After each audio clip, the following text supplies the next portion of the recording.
Mahasiswa sekalian, kita akan melanjutkan topik tentang sistem muskulo atau sistem otot dari sambungan pelajaran kita di pertemuan yang lalu. Kalian tentu masih mengingat mengenai fungsi otot yang ada pada slide di pertemuan kita yang lalu, bahwa fungsi otot itu menghasilkan gerakan rangka seperti kontraksi dan relaksasi otot, mempertahankan postur, posisi tubuh, dan stabilitas sendi, menyokong dan melindungi jaringan lunak, dan menggerakkan organ-organ dalam tubuh, mempertahankan suhu tubuh atau energi, dan menghasilkan panas. Selanjutnya adalah membantu proses menelan dan mendorong makanan, menjaga katup yang mengatur aliran makanan dalam satu arah dari atas menuju ke bawah, lalu mengatur eliminasi atau sistem pembuangan hasil metabolisme tubuh dari pintu masuk sampai dengan keluar saluran dalam sistem tubuh. Lalu otot pada internal mata itu juga berfungsi membantu mengatur ukuran pupil pada mata. Fungsi otot yang lain adalah menggambarkan ekspresi emosi. Selanjutnya kita akan membahas mengenai sifat sel otot. Ya, otot merupakan salah satu dari 4 jenis jaringan utama dalam tubuh. Sel otot memiliki fungsi khusus untuk berkontraksi, memungkinkan gerakan seperti berjalan, lalu memfasilitasi proses tubuh seperti bernafas, fungsi pencernaan. Semua sel otot dalam tubuh memiliki beberapa sifat, yaitu kemampuan berkontraktilitas, eksitabilitas, ekstensibilitas, dan elastisitas. Kontraktilitas itu adalah kemampuan sel otot untuk memendek secara paksa. Perlu diketahui bahwa otot itu hanya dapat melakukan gerakan menarik, dia tidak dapat mendorong. Kontraktilitas memungkinkan jaringan otot menarik titik-titik perlekatan atau pemendekan dengan kekuatan. Lalu eksitabilitas. Eksitabilitas adalah kemampuan otot untuk merespon rangsangan yang dapat berasal dari rangsangan neuron motorik dari jarak saraf ataupun dari efek hormon. Ekstensibilitas adalah kemampuan otot untuk meregang atau memanjang. Kemudian ada lagi elastisitas. Ini sebenarnya ada kaitannya dengan ekstensibilitas. Kemampuan otot untuk kembali ke panjang aslinya saat rileks. Kalau pertemuan yang lalu kita sudah sampai dengan otot dada, sekarang kita membahas mengenai otot-otot yang ada di daerah tengah tubuh, masih di dada. Ada otot yang bernama otot diafragma. Diafragma toraks adalah satu lembaran otot dan tendon yang berbentuk seperti kubah.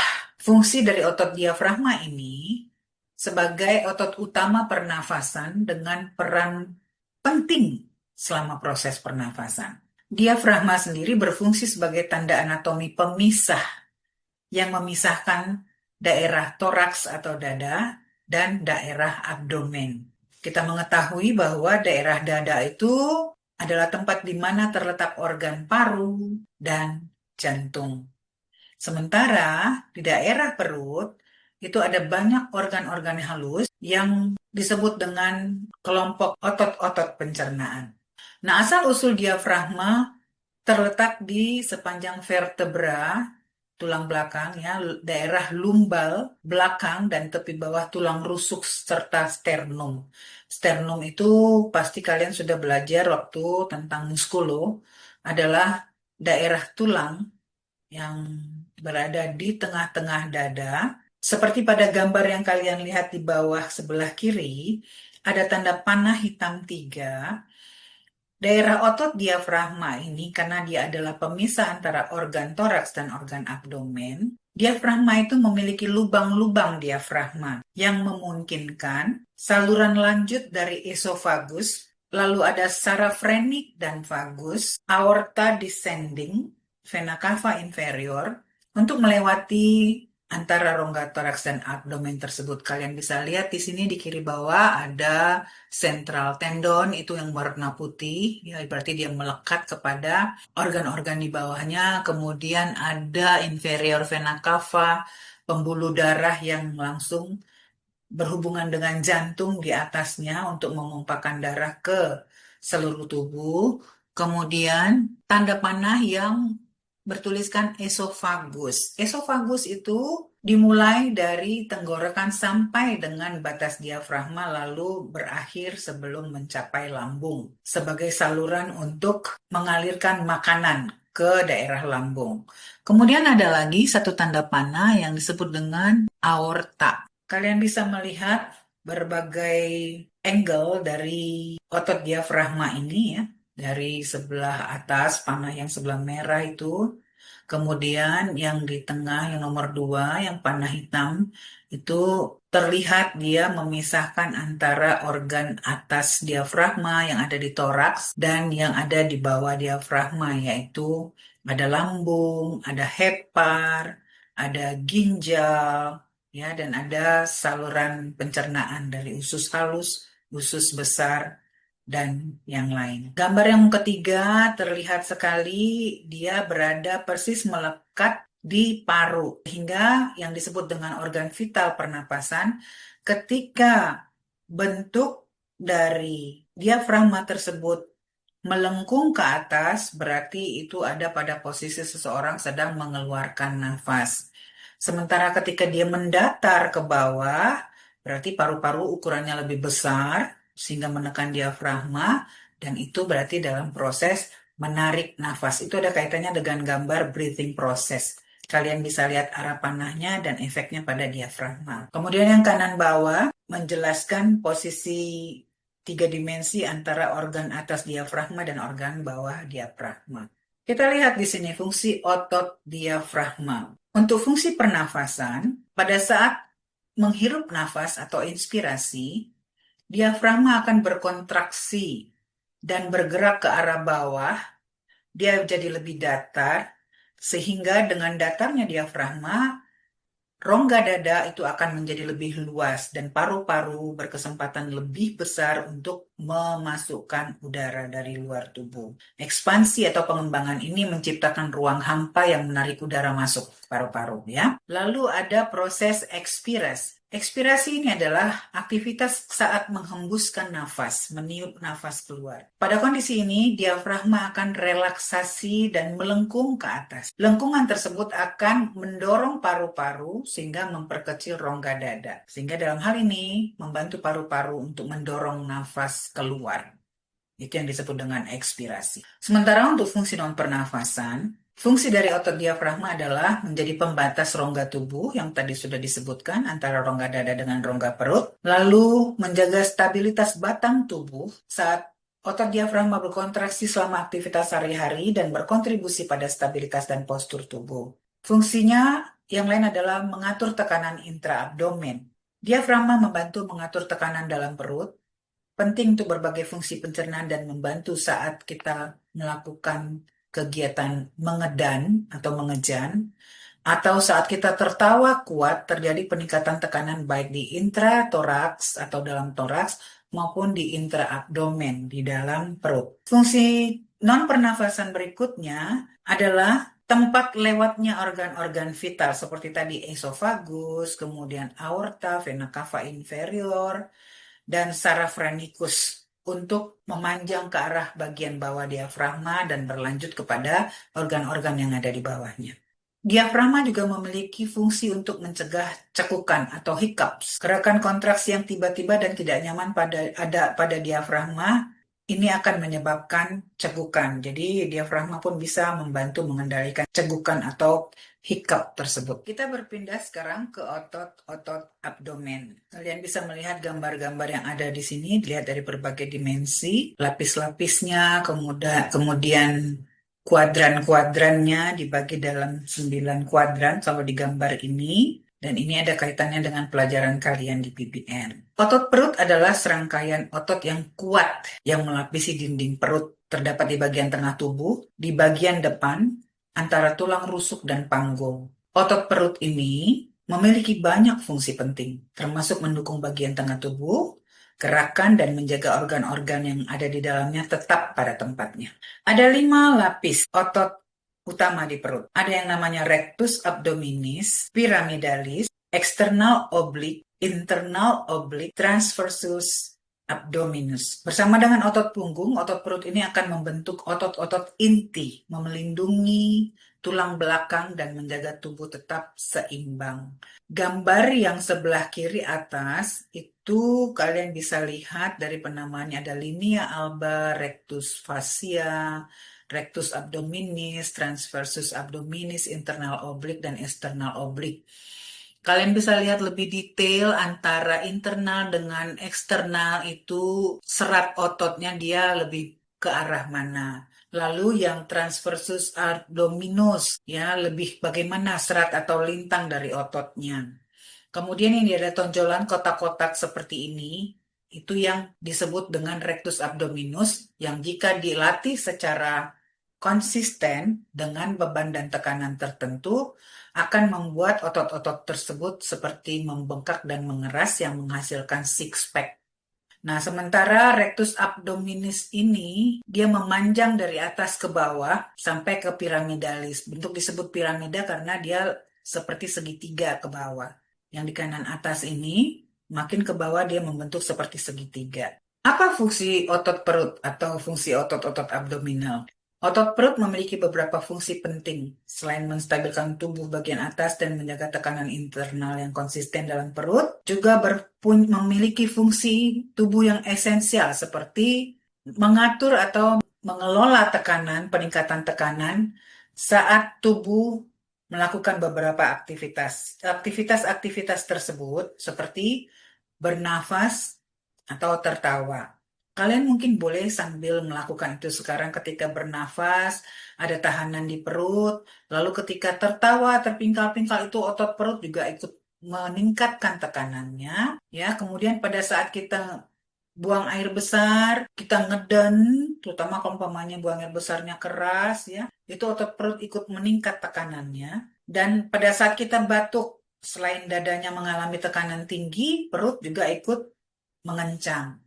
Pada saat muntah, lalu pada saat seorang ibu melahirkan anaknya. Fungsi otot perut atau abdominal ini membantu gerakan tubuh antara tulang rusuk dan panggul, memungkinkan bagian tubuh atas tetap bergerak secara terus-menerus, menjadi penopang ya.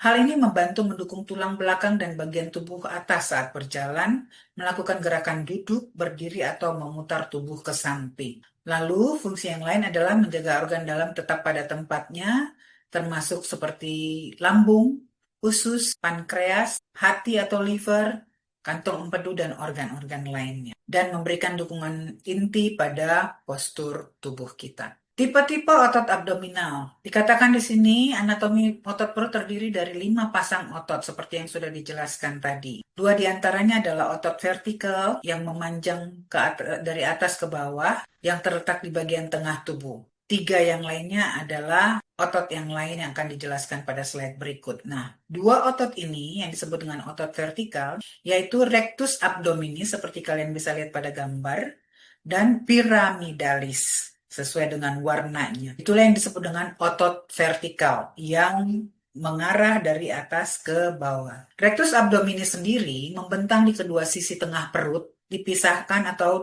mungkin direkatkan oleh linea alba dan rectus fascia. Rectus abdominis berfungsi menahan organ internal di tempatnya, menjaga kestabilan tubuh saat bergerak. Otot ini juga membentuk tonjolan yang tadi sudah Ibu jelaskan, yang kadang disebut six pack ketika seseorang memiliki perut yang ramping dan berotot. Kemudian adalah otot piramidalis, otot vertikal kedua, yaitu otot vertikal yang bentuknya kecil, berbentuk segitiga, letaknya berada di dasar tulang pubis, dekat selangkangan. Otot ini terletak di depan otot-otot rectus abdominis dan melekat pada linea alba, sama seperti otot rectus abdominis tadi.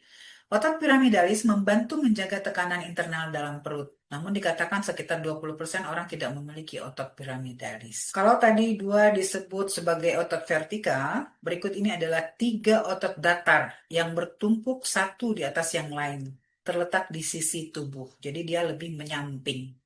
Sementara otot vertikal tadi dia persis di tengah-tengah. Otot-otot ini tadi sudah dikatakan saling bertumpang tindih satu dengan yang lain. 3 otot datar tersebut adalah otot obliks eksternal atau external oblique yang merupakan sepasang otot masing-masing di sisi kiri kanan otot rectus abdominis. Otot ini adalah otot datar terbesar dan terletak di bagian bawah tumpukan otot. Otot oblik eksternal ini berawal dari sisi tubuh, dari samping menuju ke tengah. Otot ini memungkinkan untuk kita melakukan perputaran dari sisi ke sisi. Umpamanya sedang bergerak dari kiri ke kanan, gerakan ke kiri ke kanan saat kita melakukan gerak badan atau olahraga. Otot obliks internal, kalian bisa lihat internal oblik di gambar, adalah sepasang otot di atas otot oblik eksternal di dalam tulang pinggul. Kalau tadi otot oblik eksternal dia datar dan besar, kalau ini lebih tipis dan kecil dibandingkan otot oblik eksternal. Otot internal oblik ini juga terletak di sisi otot rectus abdominis, berjalan dari sisi tubuh ke arah tengah. Otot-otot ini bekerja sama dengan otot oblik eksternal yang memungkinkan tubuh berputar atau berbelok. Kemudian otot datar yang lain adalah transversus abdominis. Ya, ada yang di tengah-tengah ya, yang warna biru. Adalah otot datar terdalam. Dia lebih di bawah dari internal oblik. Membantu menstabilkan tubuh dan mempertahankan tekanan internal di dalam perut atau di abdomen. Jadi, kenapa disebut dengan otot perut yang kuat? Karena dia terdiri dari begitu banyak lapis.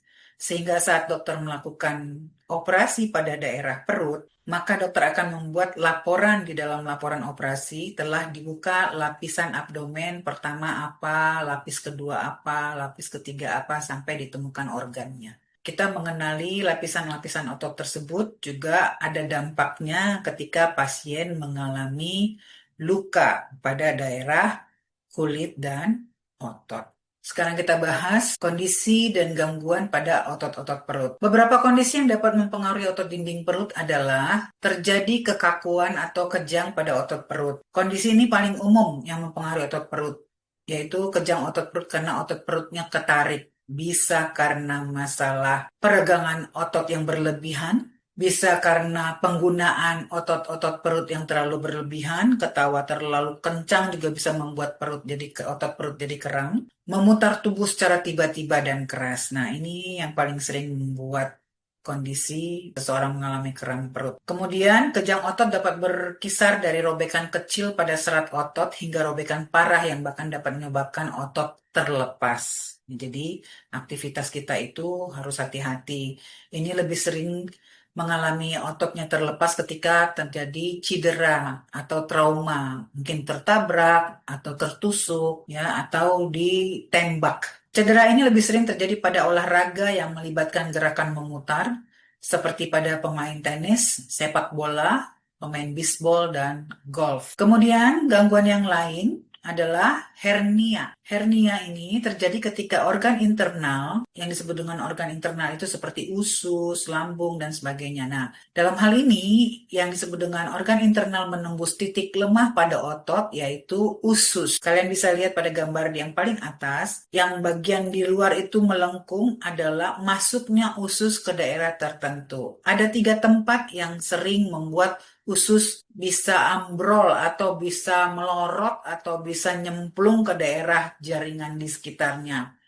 Bisa dipusar sehingga pusarnya membesar, disebut dengan hernia umbilikalis atau umbilikus karena dia masuk ke daerah umbilikus ya atau pusar. Ada yang disebut dengan gambar di bawahnya itu adalah inguinal. Artinya usus masuk ke daerah di sela-sela antara kelamin dengan paha dalam. Jadi kelihatan benjol. Ini sering terjadi pada bayi yang maturasi ototnya belum kuat, sehingga ada bagian dari tubuhnya yang lemah, dan ketika ada tekanan seperti nangis terus-terusan, atau dia buang air besarnya terlalu keras, akhirnya ususnya jadi mencelat atau masuk ke dalam sela-sela inguinal atau di selangkangan. Kemudian ada yang dikatakan sindrom perut keriput atau prune belly. Kondisi ini mempengaruhi otot perut dan sifatnya langka. Pada umumnya terjadi pada bayi baru lahir yang memiliki otot dinding perut yang hilang. Ya, mungkin ada otot-ototnya yang tidak berkembang saat dia dalam kandungan ibunya. Ya, jadi tidak terbentuk itu rectus abdominisnya dengan sempurna, kemudian tidak terbentuk transversusnya dan semua yang tadi sudah kita sebutkan, sehingga kulitnya itu seperti kehilangan kekencangan dan akhirnya mengkerut, berkeriput seperti pada gambar. Sehingga perut abdomen mereka terlihat keriput seperti kulit orang tua. Gejala lain dari penyakit ini termasuk ketika testis tidak turun dan terjadi masalah gangguan sistem perkemihan atau saluran kencing. Baik, kita berpindah sekarang ke otot lambung. Di gambar ini jelas sekali terlihat penampang lambung ya, dari mulai yang angka 1 itu tadi yang disebut dengan esofagus. Kita gambarkan tadi otot diafragma, esofagus yang di atas angka 1 itu adalah bagian di atas diafragma. Bagian ujung esofagus yang mendekati pintu bawah esofagus ada di nomor 2. Nah, posisi antara 1 dan 2 ini biasanya ada di bawah diafragma. Kalian bisa bayangkan ya slide sebelumnya tentang diafragma. Lalu kita lihat di sini, kita membicarakan lambung sekarang. Disebutnya dalam bahasa Inggris adalah gastrik atau stomach. Ada lapisan-lapisan yang sangat bervariasi dalam otot lambung. Ini sudah Ibu singgung juga sebelumnya dalam pertemuan kita di sistem muskulos yang lalu. Keterangan gambar baik 1 sampai dengan 12 ada di sebelah kiri ya, kalian bisa baca. Yang bagian ketiga itu adalah puncak dari lambung disebut fundus. Yang nomor 4 itu adalah lapisan otot lambung yang memanjang, makanya namanya longitudinal, dia lebih ke bawah.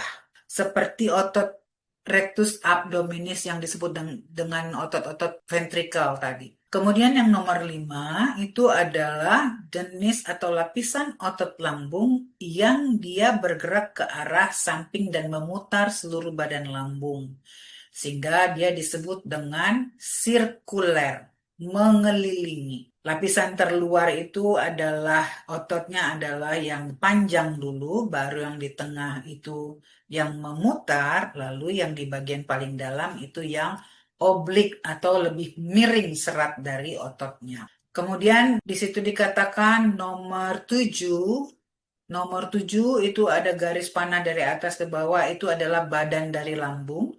Nomor 8 itu adalah daerah dalam lambung yang disebut dengan mukosa, sementara nomor 9 itu adalah daerah submukosa yang menjadi antara dari kulit paling luar menuju mukosa. Dia ada di tengah-tengah, disebut dia submukosa. Kemudian yang nomor 10 adalah bagian paling bawah lambung yang disebut dengan antrum, yang memiliki otot kuat untuk bisa mendorong makanan yang sudah berbentuk kimus. Ingat, kimus bentuknya lebih seperti bubur. Kalau yang dari nomor 2 tadi, bentuk makanannya masih bolus. Kimus ini akan didorong oleh otot antrum menuju nomor 11 yaitu sphincter. Sphincter itu artinya pintu atau celah. Sphincter pylorus atau pyloric sphincter. Kemudian masuklah ke usus yang melengkung yang di nomor 12, makanya disebut namanya dengan duodenum atau istilahnya sering dikatakan bagian usus 12 jari. Panjangnya sekitar 12 jari sebelum melanjut kepada bagian usus yang lain. Lapisan yang banyak ini memungkinkan makanan digiling, diperas, dihancurkan, dan bercampur dengan cairan lambung yang bersifat asam sehingga makanan yang tadi masuk dalam bongkahan yang agak lebih besar dihaluskan menjadi bentuk bubur, diturunkan ke dalam usus sehingga sari-sari makanan bisa diserap. Untuk penjelasan mengenai saluran cerna, kalian akan mendapatkan penjelasan di anatomi fisiologi 2 tentang anatomi sistem pencernaan. Jadi kalian boleh bersabar ya, tapi anatomi ototnya kalian harus hafal. Di mana ada otot, berarti di situ akan ada kontraksi dan relaksasi yang menggambarkan gerakan, termasuk gerakan otot lambung. Apa tujuan dari gerakan otot lambung? Ada yang disebut dengan gangguan mekanis. Sebenarnya bukan gangguan ya, tapi goncangan mekanis. Otot-otot lambung secara fisik akan menggoncang dan mencampur makanan dengan cairan lambung. Ya, disebut mengganggu karena digoncang-goncang jadi tidak nyaman. Tujuan yang lain adalah memfasilitasi pencernaan kimia. Setelah tadi makanan digoncang dan dicampur dengan cairan lambung, kemudian makanan dipecah dan mencampurnya lagi dengan enzim-enzim yang ada, menciptakan lingkungan yang cukup maksimal atau optimal untuk memecahkan proses kimia di dalam lambung. Kemudian, setelah proses makanan menjadi lebih lunak, lebih encer, otot-otot yang ada di lambung ini membantu menggerakkan bubur makanan menuju usus halus untuk pencernaan lebih lanjut dan penyerapan nutrisi. Bagaimana otot-otot lambung bekerja? Tadi ada 3 lapisan otot besar ya, yang berbeda-beda fungsinya dan sebagian besar saluran pencernaan hanya memiliki 2 lapis, sementara lambung memiliki 3 lapis. Lapisan ini tersusun dari dalam arah yang berbeda. Tadi sudah Ibu sebutkan di depan, ada lapisan longitudinal yang paling luar di bawah kulit penutup lambung, yaitu membantu kontraksi otot yang terkoordinasi dalam peristaltik, gerakan gelombang yang memindahkan makanan melalui saluran pencernaan atas ya. Kemudian ada lapisan lingkar tengah, berperan dalam sphincter pylorus, cincin otot yang mengontrol pergerakan makanan dari lambung menuju usus halus. Di bagian pertama usus halus. Ini membantu kalian menghafal, ya, disebut lapisan longitudinal adalah paling luar, lapisan yang melingkar ada di tengah, lapisan oblik ada di dalam. Lapisan oblik ini sangat penting untuk gerakan mengaduk makanan di lambung. Sekarang kita akan berpindah ke otot yang paling aktif di dalam tubuh kita, yaitu otot rangka. Kita pelajari dulu tentang gerakan-gerakan otot. Gerakan otot dimulai ketika otak mengirim impuls ke saraf yang ada di otot. Kemudian impuls saraf tadi akan bereaksi secara berantai dan menyebabkan filamen miosin dan aktin. Kalian masih ingat di minggu lalu apa itu miosin dan aktin, yang mana yang tebal, mana tipis, mana yang memanjang, memendek. Ini akan bergeser satu sama lain di dalam unit paling dasar dari otot yang disebut dengan sarkomer. Gerakan geseran ini dari filamen miosin dan aktin ini akan memendekkan sarkomer dan otot-otot secara keseluruhan sehingga mengubah energi kimia menjadi energi kinetik atau gerak. Nah, awal sinyal saraf berasal dari otak atau sumsum tulang belakang dan beberapa refleks lain, lalu bergerak ke otot sebagai impuls listrik. Sinyal listrik ini ditransmisikan atau dihantarkan melintasi persimpangan khusus yang disebut dengan persimpangan neuromuskular. Jadi, persimpangan antara serabut otot dan serabut saraf. Yang kedua adalah pelepasan zat kimia dan pengaktifan serat otot. Impuls saraf yang berasal dari otak yang bergerak ke otot akan menyebabkan pelepasan zat kimia sebagai pengirim pesan, lalu merangsang asetilkolin di persimpangan antara otot dan saraf yang disebut dengan neuromuskular. Nah, asetilkolin ini berikatan dengan reseptor pada serat otot. Ada di setiap otot itu ada reseptornya yang menerima, namanya reseptor, reception, receive, menerima rangsang saraf. Lalu memicu sinyal listrik yang disebut dengan potensial aksi. Ya, potensi yang menyebabkan terjadinya pergerakan. Selain pelepasan kimia dan pengaktifan serat otot, sinyal saraf ini juga membantu pelepasan kalsium. Potensial aksi menyebar ke dalam serat otot menyebabkan ion kalsium yang ada di otot itu tersimpan, yang menyebabkan ion kalsium yang ada di otot itu dilepaskan dan tersimpan di dalam retikulum sarkoplasma. Selanjutnya tahapnya adalah pergeseran filamen. Setelah tadi sinyal mulai, kemudian ada pengaktifan kimia dan serat otot, pelepasan kalsium, semua itu akan membuat pergeseran filamen. Kalian juga boleh cari gambar seperti apa sih model filamen geser. Ion kalsium tadi yang dilepas berinteraksi dengan protein pada filamen aktin yang tipis. Interaksi ini memungkinkan kepala miosin, ya, kepala dari otot itu pada filamen yang ada di bagian tebal terikat pada aktin. Kemudian kepala miosin ini akan melengkung, menarik filamen aktin lebih dekat ke pusat sarkomer. Nah, ketika proses ini terjadi berulang, menyebabkan filamen aktin meluncur di atas filamen miosin dan dia akan mempersingkat sarkomer. Lalu muncullah kontraksi otot dan gerakan. Nah, ketika sarkomer memendek, serat otot secara keseluruhan juga jadi ikut pendek.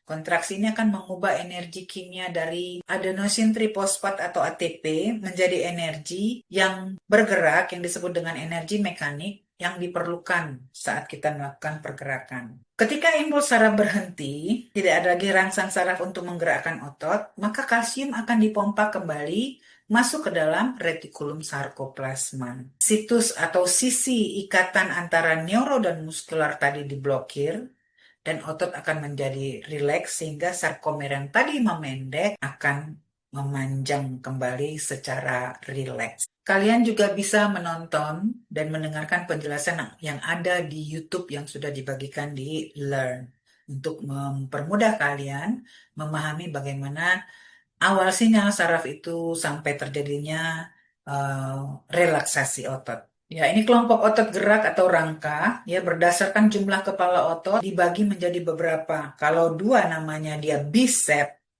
kalau tiga disebut dengan tricep, dan kalau ada empat pelapisan disebut dengan quadricep. Yang bicep tricep itu ada pada daerah ekstremitas atas atau di tangan atas, di lengan. Lihat di situ yang mana yang bicep, mana yang tricep, ya, kapan dia rileks, kapan dia kontraksi. Disebut bicep tadi dikatakan karena kepala ototnya itu ada dua, yang tricep itu ada tiga. Sementara kalau kita lihat pada gambar paha yang di sebelah kiri bawah, itu ada rectus femoris, vastus intermedius, vastus lateralis, dan vastus medialis. Itu ada empat kepala otot, maka dia disebut dengan quadricep, sesuai dengan arah panah yang ada pada gambar. Otot-otot ini juga sangat sering kita intervensi. Contohnya, ketika kamu mau memberikan suntikan insulin, dia akan disuntikan sedikit di atas dari otot tricep yang ada di bahu yang membentuk tonjolan. Nah, di situ lapisan lemaknya cukup dalam, sehingga saat perawat menyuntikkan insulin, yang disuntik sebenarnya bukan di ototnya, tapi lapisan lemak yang ada di atas otot deltoid. Ya, karena obat insulin biasanya lebih terserap atau bekerja pada lapisan lemak, bukan langsung di otot.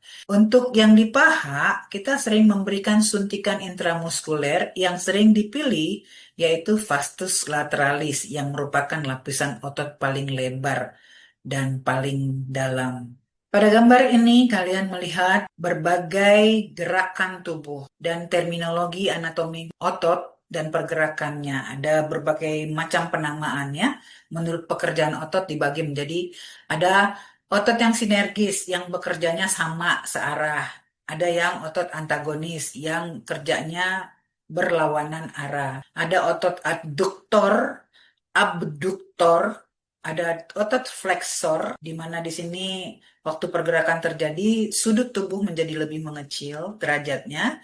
Sementara otot ekstensor, ekstensor itu membentuk sudut yang lebih lebar. Lalu ada otot pronator, otot endorotasi, eksorotasi, otot dilutas, otot kontraks, otot supinasi, elevasi, otot depresi yang bisa menurunkan ekspresi wajah, ya, bentuk bibir. Ada otot depresi, kalian ingat yang pertemuan yang lalu.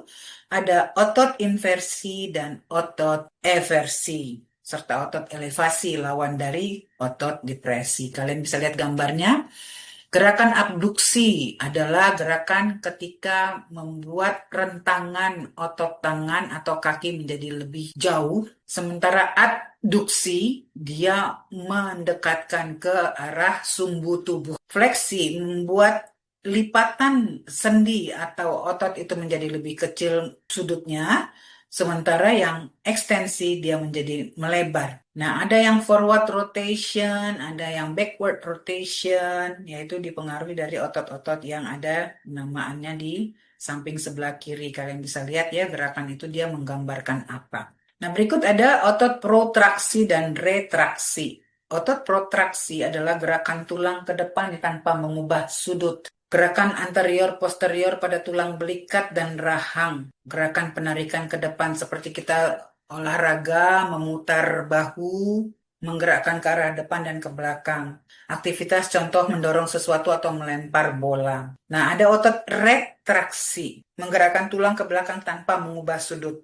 ya tetap pada posisi tegak tapi mengubah arah ke belakang. Gerakan yang terjadi adalah anterior posterior pada tulang belikat atau di rahang. Gerakan penarikan ke belakang seperti kita sedang meregangkan, capek kita taruh tangan kita ke belakang dan menggerakkan skapula kita lebih ke tengah tubuh ya. Ada otot pronator, ada otot supinasi. Otot pronator adalah otot di mana daerah ulna, pergelangan tangan, dan radial dalam keadaan menyilang. Gerakan memutar lengan bawah atau posisi rawan atau terlentang, ya maksudnya supinasi itu supine, terlentang, tidur datar, mengacu pada rotasi lengan atau kaki. Ya, rotasi itu memutar ya. Contoh telapak tangan menghadap ke belakang atau ke bawah.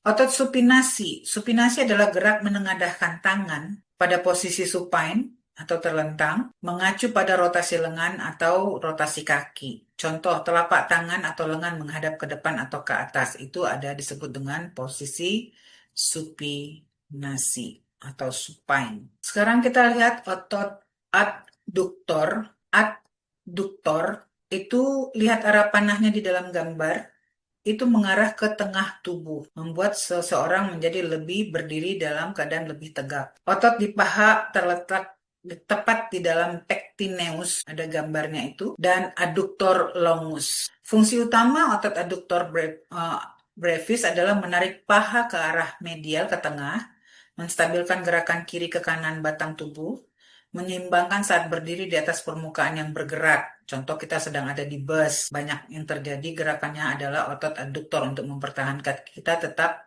stabil. Bentuknya segitiga ototnya, muncul di permukaan luar tubuh bagian pubis dan ramus inferior pubis antara gracilis dan obturator externus. Lalu ada otot abduktor, AB, abduktor. Abduction. Lihat gerakannya, berbeda dengan gambar di adduktor. Ini malah menjauhi batang tubuh. Gerakan femur pada bidang frontal. Ini contohnya gerakan ketika seseorang melatih otot-otot dalam paha. Seperti itu ya. Dibatasi kerja otot adduktor dan ligamentum fubofemoral. Sendi panggul melebar sekitar 0 sampai 45 derajat ya. Posisi ini sangat dikatakan ototnya sedang aktif bergerak. Sekarang kita pindah ke otot yang ada di daerah gluteus atau di daerah pantat ya.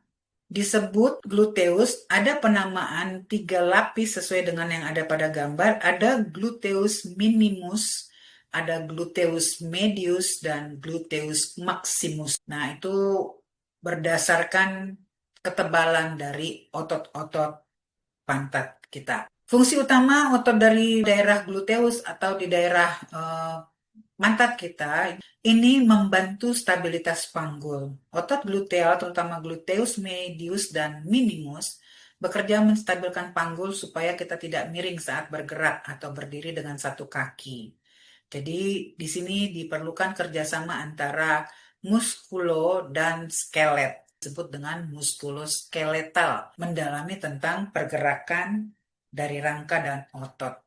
Lalu fungsi utama otot yang gluteus yang lainnya adalah pergerakan tubuh. Memfasilitasi berbagai gerakan seperti jalan, lari, naik tangga, lompat, menopang berat badan, squat, ya berdiri pada posisi duduk. Lalu membantu untuk pelebaran pinggul. Di sini yang bekerja adalah otot gluteus maximus atau ekstensor pinggul terkuat yang memungkinkan kita meluruskan kaki ke belakang untuk mendorong tubuh lebih maju. Juga berfungsi untuk abduksi pinggul, membantu mengangkat paha ke samping seperti saat berbaring miring dan mengangkat kaki.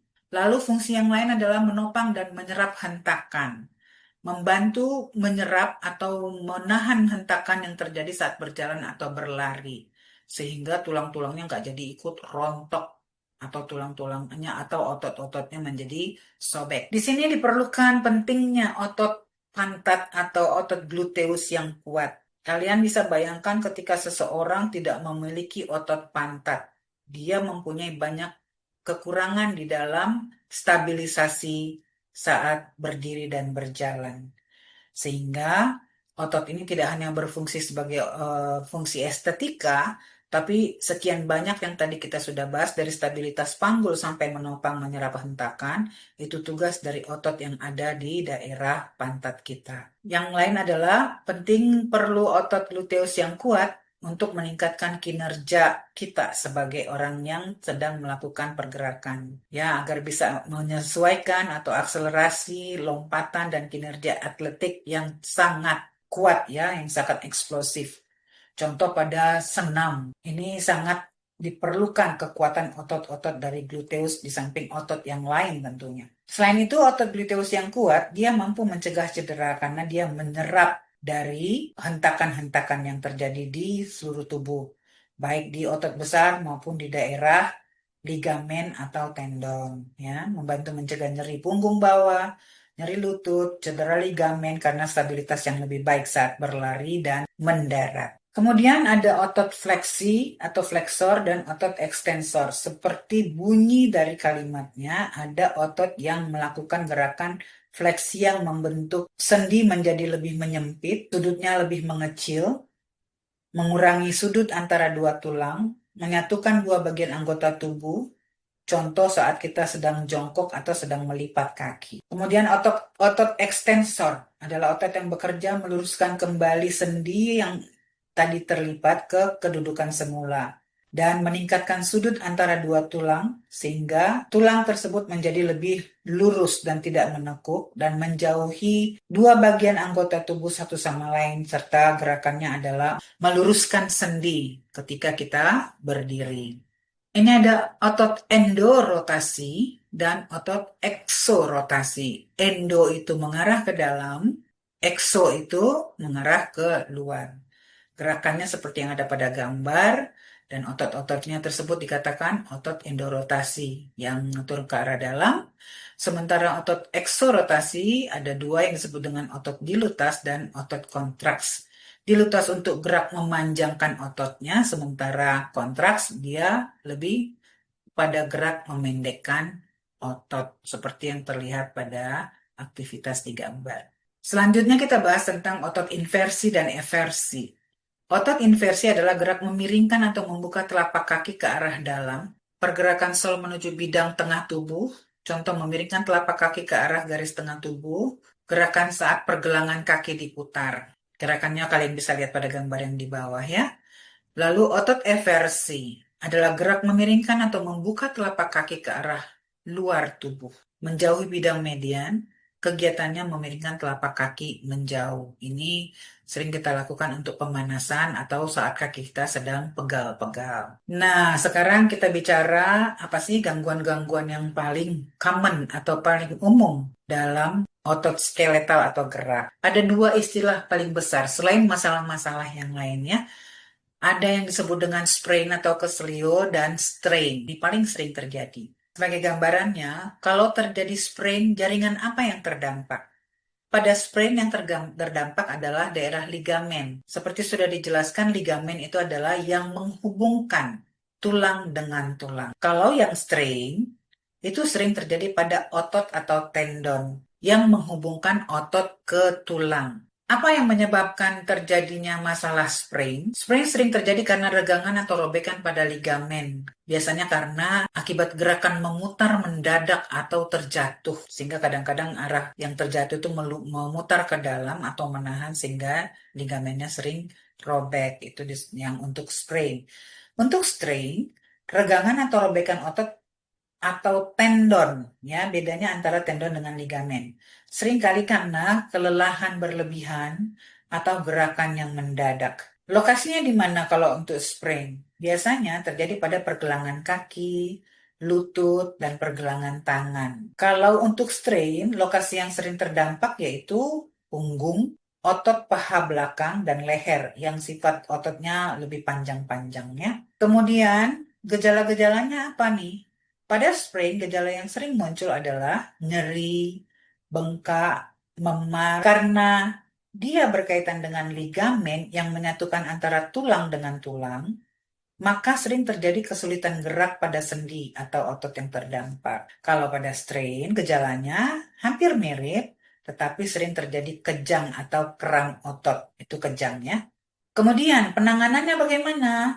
Untuk sprain dan strain, bila terjadi gangguan kedua hal ini, pada umumnya tindakannya sama, menggunakan teknik RISE. RISE itu singkatan dari R, diistirahatkan. Area atau jaringan yang terkena itu tidak boleh bergerak, diistirahatkan, disebut dengan rest.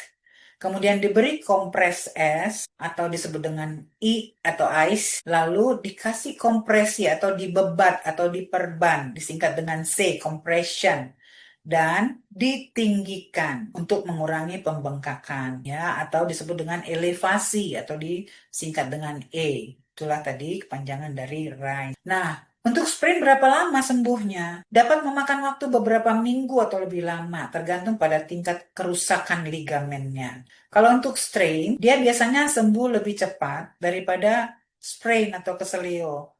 Tetapi jika cedera yang terjadi sangat parah melibatkan otot besar, dapat juga memerlukan waktu pemulihan yang lebih lama dibanding keselio tadi. Ini dia gangguan pada otot skeletal dan masih banyak lagi jenis gangguan yang lain. Namun kalian boleh memahami ini karena ini juga nanti kalian akan pelajari di mata ajar gawat darurat.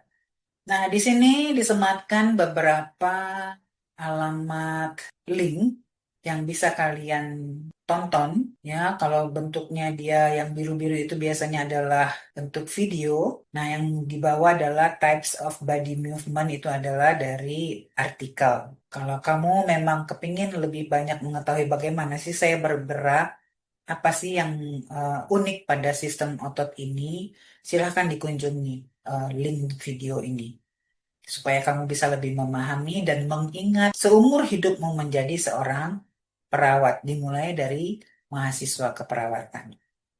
Ya, semoga kalian menyenangi pelajaran-pelajaran apapun yang ada di font ini yang membantu kamu melengkapi dirimu menjadi orang yang memang mengerti tentang fungsi tubuh yang normal dan masalah yang muncul akibat keadaan tertentu. Jangan ada yang lupa dasar-dasar anatomi dan fisiologi apapun sistemnya.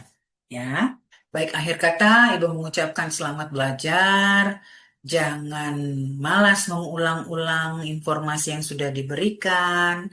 Ya, berusaha mengingat karena sangat banyak istilah-istilah yang memang kamu perlu tahu, ya, kamu perlu pahami, dan istilah ini nanti akan terus melekat pada area pekerjaan kita sebagai perawat. Semangat, tumbuhkan terus semangat menjadi perawat karena perawat yang baik selalu melatih diri untuk menjadi lebih siap, lebih tanggap, dan lebih punya skill yang baik. Tuhan menyertai kalian. Selamat belajar. Jangan lupa materi ini juga akan disertakan dalam kuis dan dalam UAS nanti. Terima kasih atas perhatian kalian.